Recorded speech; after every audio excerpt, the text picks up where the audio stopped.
Seth Godin, welcome to Built to Sell Radio. Thanks for having me, John. It's good to see you. It's great to have you. I thought we'd start off with an email you sent me back in 2011. You ready for this? Okay, bring it on. Okay. I think we share the same editor at Random House, and you were kind enough to blurb my book, and you wrote a beautiful blurb. It makes me smile every time I read it. There is no tooth fairy for selling a business. It takes planning and a real understanding of what works. I bet you'll find, like me, recommended, etc. You were very kind to do that because didn't have any, you were a superstar author, so I'm grateful. And I emailed you my gratitude that day. So I wrote to you, hey Seth, Built to Sell came out today, and I wanted to take a minute away from staring at my Amazon ranking to say thank you for lending your name to the Project Center. Do you remember what you said? I have a feeling I did say something that I would agree with to this day. I think it must have been to the effect of, okay, you're a bestseller now. Stop looking at the list and get back to work. You're absolutely bang on. You said top 15 in entrepreneurship, exclamation point. You can stop watching now and go write another book. If nothing else, you are consistent, because the new book, The Practice, is really about, as I understand it, it's the practice of creativity. It's about having a practice. Maybe can you expand on that? Like, what are your thoughts? What explain it if you could. A lot of people would like to believe that other people are creative for a living and they are just supposed to do their job. That there are people who are building entrepreneurial ventures or real estate brokers or daycare workers or baristas who say, well, yeah, but I'm not Taylor Swift and I'm not Elvis Costello, so I don't need to worry about this. And what I have found is that my best moments as a professional human come in the liminal space between here and there. That when we do something that might not work, we are fully alive. And that life is too short and we have come too far and burned too many fuels to build this world just so you can phone it in and make it to Friday and binge on Netflix. That's not the point. So The Practice was my duet with Steve Pressfield, who wrote The War of Art, to be able to say, you can have one. You can have a creative practice. You can show up on the regular and do the work. So the thing about the Amazon bestseller list, like all bestseller lists, is it's a fraud. It's easy to game, doesn't tell us very much, and it's addictive. And so authors start paying attention and they tell their friends and they got to get the numbers to go up. Guess who benefits from all of that? Amazon. Jeff Bezos. Right? And so what it means to get back to work is the book is done. Now it's the book's job to sell copies, not yours. What are you going to do now?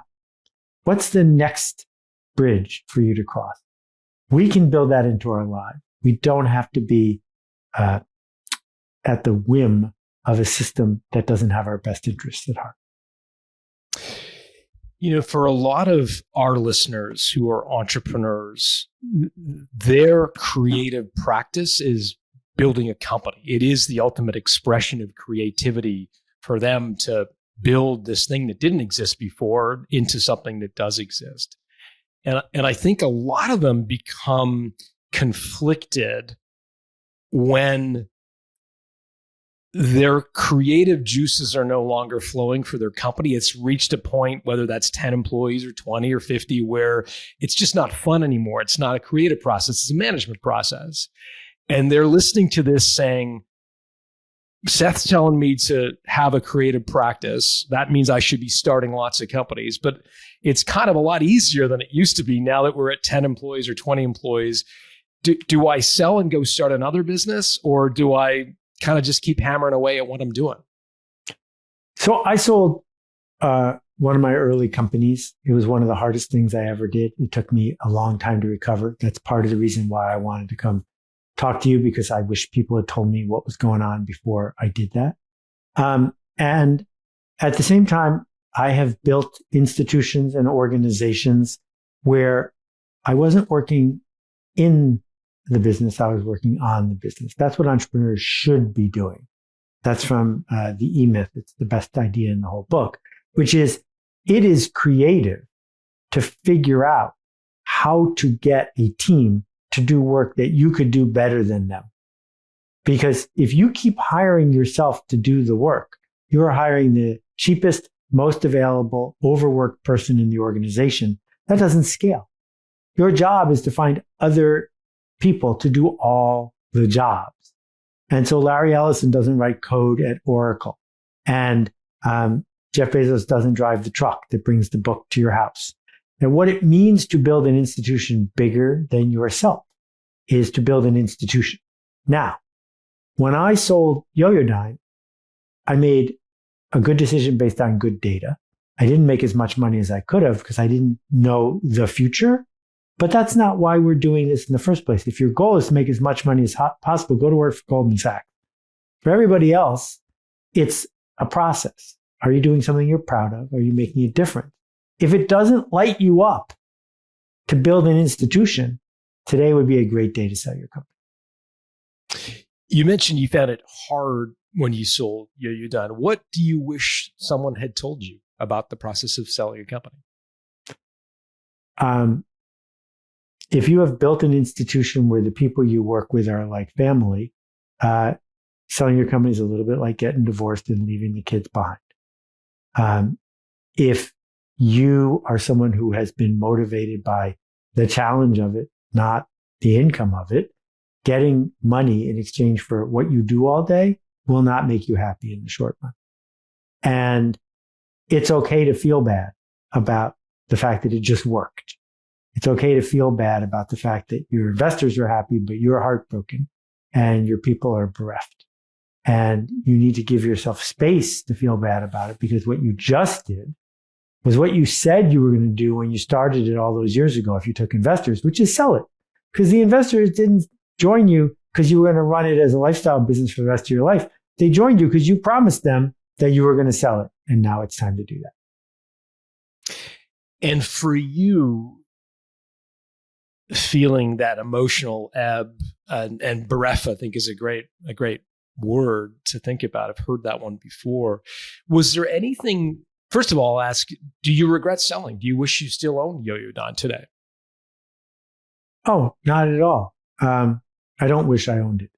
The fact is, my timing was good in that I didn't sell it after the bubble burst. Yoyodyne was one of the first internet companies, and we invented email marketing before the World Wide Web even existed. If we had waited 6 months or 9 months, would I have made more money? Of course. But who knows what would have happened in that intermediate time anyway, right?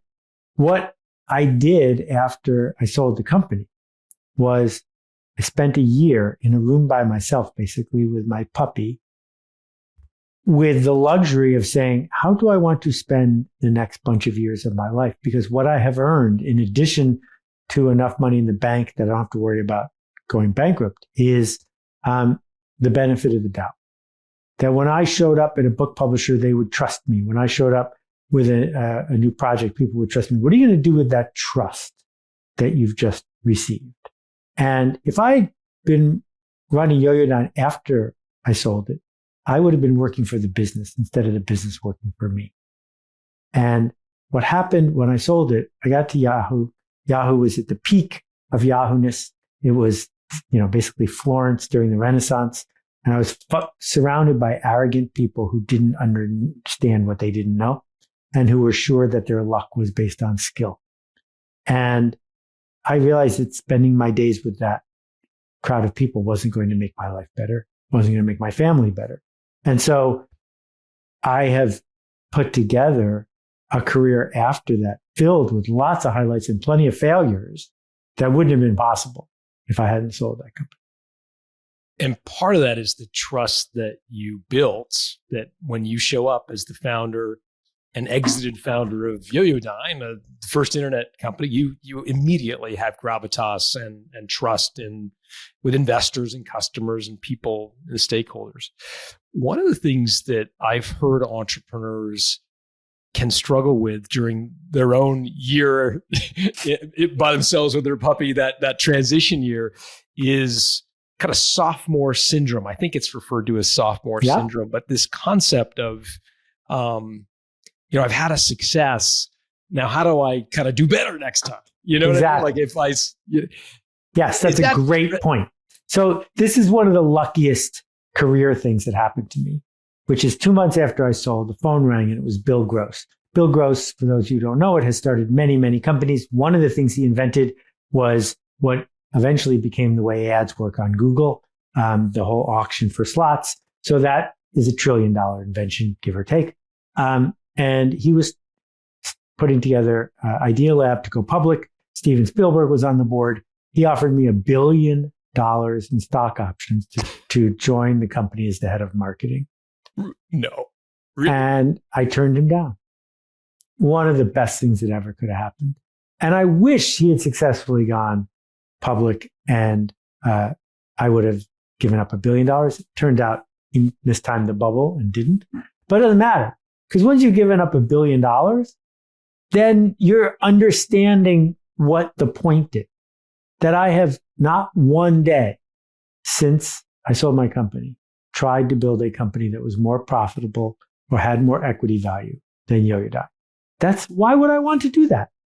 I only get this life once. That's not my job. My job is to make a difference for people. My job is to be a teacher. My job is to turn on lights. My job is to make connections for people to do their best work. But for me to say, oh, now I have a way to make this much money, that made absolutely no sense. Money is a false proxy. That what we know from all the data is once you have enough, and it's not that much, more money doesn't make you happy.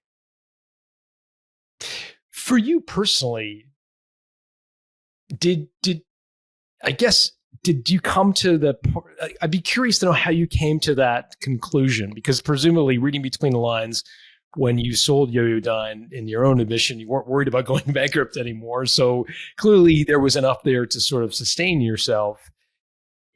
Some people, when they get there, it just whets their appetite for more. Yeah. And it's, it's the way they objectively measure themselves. It gives them a sense of, how were you able to get off that treadmill? How weird is it that I know billionaires, that I'm friends with billionaires? None of them are happy.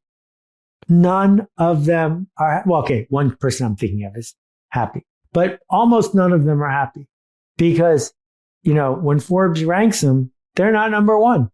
And when they see that there's somebody with a bigger G whatever, they're not number one. If your goal is to be at the front of the parade, you are playing a game you just can't win. It's empty and it's self-referential. And nobody writes books late in life that says, I'm really glad I compromised so many things, so I ended up with even more money. No one says that. So what we have is this culture where people who are a little bent or a little lazy about meaning decide that winning that game is more important than anything else. And amplified by Milton Friedman and Forbes magazine, they have persuaded the rest of us that that's the point. And it's not the point. And there were plenty of people who were very happy on this planet before the first billionaire arrived. And there's no correlation between this kind of super success of being a serial entrepreneur who's doing it all over again for the paycheck and happiness. So I get it. It's the lazy, convenient, easy way where you can justify your behavior. But being mindful, sitting with the noise in your head, and coming to grips with what you're capable of, you've earned the right to do that, and you shouldn't blink. Hearing you talk about the entrepreneur who's running a company and the love of creativity has been sucked out of the business because it's grown to a point where it's just become too complicated, and they decide to sell, and they're in their room with their puppy for a year, and they're trying to figure out what to go do next. I think there is I've seen a couple of different potential avenues that they've chosen. One is to sort of try to repeat what they've created and start another company. Another is to de-risk and freelance. And they don't always call it that, but you've written extensively about the difference between a freelancer and an entrepreneur. And I just wonder if you might share that for folks to sort of really think through deeply about that difference. So I want to talk about skiing off piste for a minute. Okay. If you've ever skied, one of the things that thrills people about skiing is entering the red zone, where you are barely in control and experiencing something super exciting. And then you survive it, and then you miss it the next time. And there are plenty of sports where people are able to experience this. Well, years ago, I knew a guy who was skiing with his whole life. He was a ski instructor, and he just couldn't get enough of the red zone. And he kept doing more and more dangerous things until one time he took a lesson out and skied off piste and was banned for life from the ski area. And the thing is, if you keep going to the red zone and try to violate the laws of physics, you're going to die doing it. And that's why watching Alex in that free climbing movie is so scary, because he needs to keep doing harder dynos and everything else to be reimagined, to be alive.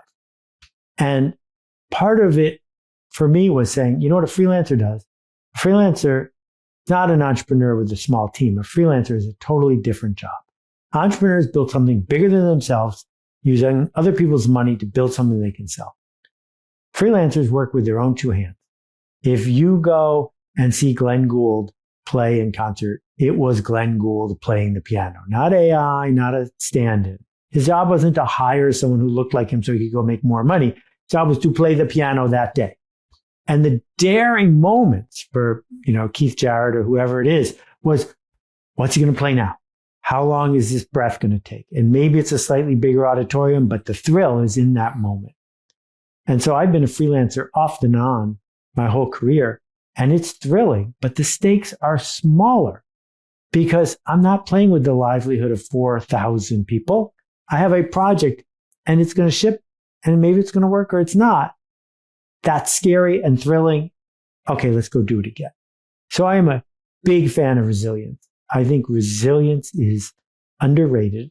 And if you want to get in the red zone, go get in the red zone, but figure out how to make sure you have a net, because it doesn't make any sense to need to do it in life or death situations, because the problem with life or death situations is sometimes you don't get life. Yeah, well said. You're a big fan of shipping your work. I know that you have produced a daily blog for 100 years, I think. 9,000 days. Yeah. How many? 9,000. 9,000 days.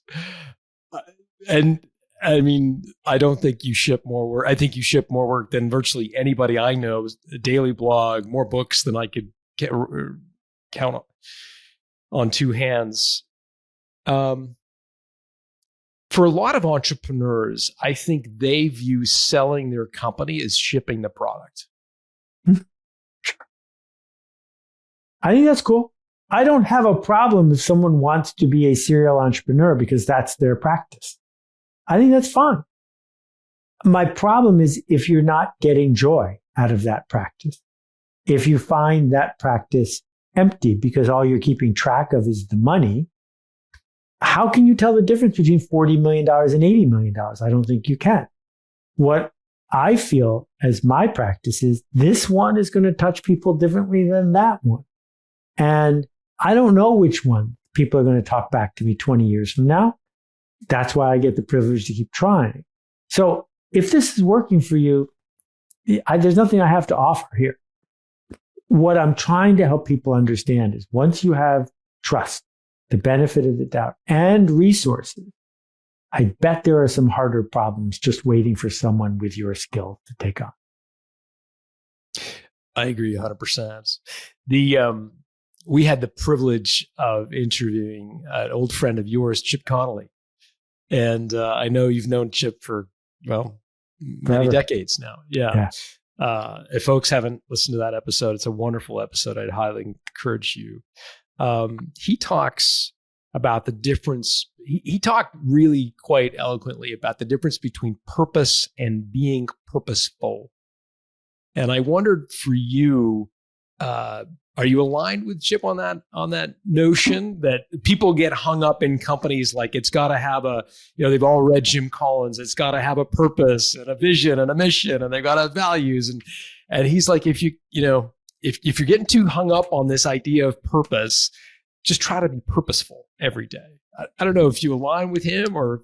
I love this. I love Chip too. Okay. So the first thing is Chip changed my life in 1983. He did something coordinating the work of 5 of us that he didn't have to do. And that's the sort of community building that I'm applauding. Shortly after he started his hotel chain, when I used to sleep on the floor of one of the hotels because I didn't have enough money for a fancy room, I said, I don't understand that. Like, what do you do at 3 o'clock in the morning when someone calls from a hotel and says they're out of towels? And he said, part of my job is to hire someone so I never get that phone call. And that was like a huge light bulb for me. But now on to your question. What is the purpose of a company like Johnson & Johnson? And if we look at their mission statement, they mention all this stuff about better life through health and blah, blah, blah. But if we look at how they make decisions, their purpose is to make the stock price go up. And they will make decisions to fit within the ethical boundaries that they want to live with. But their purpose is to make the stock price go up. And part of the problem with the Jim Collins and even Simon Sinek purpose stuff, the why, is the committee gets so uptight about constructing a why statement that will always work that it never actually influences how they make hard decisions. So I would leave that aside and say purposeful says, can you answer the question, who's it for and what's it for? Who are we here to serve and what is the change we seek to make? Because that should be informing every single decision you make. Who's it for and what's it for? And you should be honest with yourself. If the who's it for and what's it for is our exit price will go up, then own that. And you should make decisions appropriately. And if it's not that, then everyone on the team should be in sync about what it actually is. So, I did this book with 400 volunteers, now 1,900. I didn't write it. I was a volunteer for 1.5 years full time. And we were very clear from the first day about who's it for, what's it for. By requiring every person to be a volunteer, even though cash came in, we knew where we were going to send it. We took that off the table. We didn't say, and also we will try to make as much money for the principals as we can. Because once you add an also, it gets much harder to be purposeful. So it was, there will be enough money coming in to pay our actual hard expenses like software and things like that. Every other penny that comes in, we're going to spend on climate-related projects, period. Now we don't have to talk about money anymore. So who's it for and what's it for? Let's be clear. And the best project I've ever worked on, that's always been the case. And part of the reason that I sold the company was the what's it for was we want to be on the frontier. We want to do interesting things. We want to show people how smart we are, how aware we are of this problem and solve it in interesting ways, which is great until your investors say, why is that company giving all this money to its investors and you're just being clever? And in that moment, I knew that in order to raise the next round of funding, which we needed because we were out of money, I was going to have to change the who's it for and the what's it for. And it was better for me and my team to sell it than for us to say, you know what we're here to do? We're here to add a 0 to our exit. Because I just didn't want to spend X number of years of my life working on that problem. Just a few minutes ago, you held up a book. And for folks not watching the YouTube and listening to the audio, Seth was holding up the Carbon Almanac, which is an incredible collaboration. I would be curious to know how you answered for the Carbon Almanac, the question, who's it for and what's it for? There were 2 who's. Who number 1 is the people who wrote it were looking for connection and solace and a chance to do something about a problem that they saw when they felt powerless. And if we couldn't take care of ourselves in the process of building it, it wasn't going to get built. And the other who's it for was not people who are willfully skeptical. It was for people who already understand there's an issue and need a way to talk to their friends. They need a way to help other people see what is actually verifiable and true. If we can give them that tool in countries around the world, they will take it to people who need to hear it. So those are the 2 who's it for. And the what's it for it sounds like providing the ammunition to have intelligent conversations around this topic. It was loading up the guns, so to speak. So not an analogy I'm crazy about. It was to put a little bit more starter in the sourdough so that it would rise better. Yeah. Much more benign. I like that. That's good. I understand you met Chip, if I'm doing my research right, at business school. If I got that right, Stanford. You have it right. I was one of the 3 youngest people in my class. So was Chip, so was Evan. And the 3 of us, being so young, were being shamed by the people who had wasted 2 years of their life at investment banks or commercial banks doing nothing so they could get in. And the first week of orientation was really rough for me because I had been looking forward to this, and there was a whole circle of people who they had just aged differently than me along the way. And there were all these open little slots that were called mailboxes so that you could leave a note for anybody in the class. And I think the 5th day, there was a note in my mailbox. And it said, "Hey, I'm Chip. I'm starting a group of 5 people to meet once a week to brainstorm entrepreneurial ideas. Would you like to join us?" And the 5 of us met in the anthropology department at Tuesdays at 6 o'clock. And we would often stay till 9 o'clock. Why the anthropology department? Well, Chip had been an undergrad, so he knew people there, and he got us a conference room that we would never set foot in for any other reason. And so it would be a trigger to get our juices flowing. And the rules were, you can't criticize anybody's idea. You just need to have another one. And I'm not exaggerating. We had at least 4,000 ideas come to us as a group. And I'm also not exaggerating when I'm saying it was one of the 3 best things that happened in my entire business school arc, because it reminded me of why I was there, and it got our juices flowing. And then Chip and I took one of those ideas, and expanded it. And that was my first book and his first book, which we published with Warner Books for a grand total of $5,000. But what I like to point out to people is anyone could have done what Chip did. I could have done what Chip did. I didn't. It didn't occur to me. I didn't have the confidence to. And that act of generosity on Chip's part can be replicated everywhere we look. The creating of community. I raise it because I'm curious personally whether you think you can teach entrepreneurship. There's no question you can teach entrepreneurship. There's no question in my mind whatsoever. I have taught a lot of people to do it. They're like many things, including medicine, there are components. In medicine, you need to know the technique, the facts of organic chemistry, but you also need to know how to look at someone who's going to die tomorrow and not completely lose it. That isn't something you get from a textbook. That's something you get from your residency and other things. And so in entrepreneurship, there are all these rules of thumb and heuristics and facts and things you can learn from books. There's the desire to make a change happen. There's insight about human behavior. It's all of these things in one.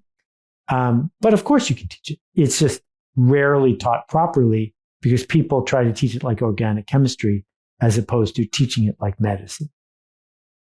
What's the secret to teaching it like medicine? How is that different? No tests. Tests make sense for organic chemistry. Tests don't make sense if you want to know if someone's going to be a good doctor. The way you can find out if someone's going to be a good doctor is create the conditions for them to do some doctoring. And when they do doctoring well, say that's good. So when I was in college, I co-founded the largest student-run business in the country, and I got paid $50 a week. But over the course of a year, Steve and I started 40 divisions, 40 new businesses. We had a snack bar, a ticket agency, a travel agency, a coffee service, a bagel service, a birthday cake delivery service. And if we got it wrong, we got it wrong. We had no money to lose and we had no money to spend, and there we go. And at Tufts now, they have a course in entrepreneurship, and I'm sure it's stupid because reading about entrepreneurship is not the same as doing entrepreneurship. Hear, hear. Seth, I'm so grateful for your time. I know it's precious. If our listeners wanted to follow your work, I know the blog is a daily glimpse inside your mind. That's probably the best place to find you. Is there anywhere else you would point people to learn more about your work? Well, I don't do any coaching or consulting. That's on purpose for keeping my brain clear. If you go to Seth's.blog, you'll find a whole bunch of stuff that I've put into the world, free audiobooks and ebooks and stuff. I have some Udemy courses that might be helpful. One thing that I would say about marketing is most of the time, businesses are sold as a multiple of free cash flow or a multiple of profit. And that's the way an accountant should buy a business. The same way, most of the time, cheese is sold by the pound, and you compare it to the other cheese and you buy the one that's the best value. But the home runs occur when someone has a key and you have a lock, or someone has a lock and you have a key. That when they put your thing together with their thing, new value will be created. And now you're not getting paid a tiny multiple of cash flow for a boring business that repeats itself. You're getting paid to open the door. And the same thing is true, if someone buys a luxury bag like a Birkin for $27,000, they don't need a $27,000 purse to hold their stuff. They need a $27,000 purse to achieve affiliation and status and well-being or whatever mythology they're all tied up in. And so part of the magic and art, the external part of selling anything, whether it's a company or the product you make, is the story we tell ourselves and the story other people tell themselves. And then the second half, which is what we've been spending a lot of time talking about, is what are you going to do when you look in the mirror and think about who you are and what you're building? And do you actually want to sell your business? Think about that before you raise some money. And second, if you're going to sell your business, how do you want it to go down? Do you want to win that transaction too? Or is tying good enough? Like, what are we trying to maximize here? And I think the work you're doing matters, not because there's millions of people selling their business, but because it is a life transaction that we don't even talk about other than putting it in the newspaper when it's a really, really stupidly big number. But the fact is you built something. It's not yours anymore. You built it. It's an entity that involves customers and employees and suppliers. And maybe it deserves to be transplanted and maybe it deserves to grow. But that's your decision to make. And once you make it, you should figure out the arc so you can follow through. I was going to leave it there, but I have to ask you one quick follow-up. You brought up marketing and the application of marketing to a business, not just a product. I would be remiss not to ask one of the world's greatest experts, how do you tell that narrative so that you're the lock or you're the key that someone needs to lock? Like, you wrote Purple Cow. I'm assuming Purple Cow has a dimension to it. Can you go a little further to folks who want to be that key that unlocks a door for a strategic? Okay, well, you're the expert, not me, but here's my rant. I think great transactions happen because businesses are bought, not sold. That if you are going, my dad bought a 100-year-old company when I was 17, and they had to get rid of it. And they were going door to door trying to sell this company. On the other hand, when Mark Cuban sold broadcast.com for $3 billion to Yahoo, it's not because he had been busy dialing everybody and finally made it to the Y's. It's because somebody at Yahoo decided they had to own that company because it was a threat. And so the work of most marketing, but in this case in particular, is to create the conditions for the phone to ring, not for you to call other people. To create the conditions for the phone to ring, for example, is when you have, in addition to what your business does, a conference that involves 3 to 5 to 6 of your best competitors / partners. And you're bringing them together once a year, once a month. And they're looking around the table and they're seeing your role and everybody else's role. And all of a sudden they're like, wait a minute, we're in a game here with a lot of people with a lot of pieces. I don't have enough pieces. Who has pieces that will help me play this game? Well, that didn't happen because you sent a prospectus to everybody. It happened because you helped shift the board of how people are interacting with each other who need to be interacting with each other. And I think if you went down the list of the 100, quote, most overpriced, but probably not, acquisitions of the last little bit, that's when it happens. It happens when the conditions are there that the buyer can't go to sleep happily until they buy the thing that they want to buy. There you go. Words of wisdom from one of the world's greatest marketers. Seth, I'm just really, really genuinely grateful that you would take a few minutes to share with our audience. I think the world of what you're doing. I think of you as my conscience, and I think the conscience of a lot of entrepreneurs. I don't know if you realize you play that role, but you do for me. So it's a real special treat. Thank you for doing this. Thank you, John. Keep making a ruckus.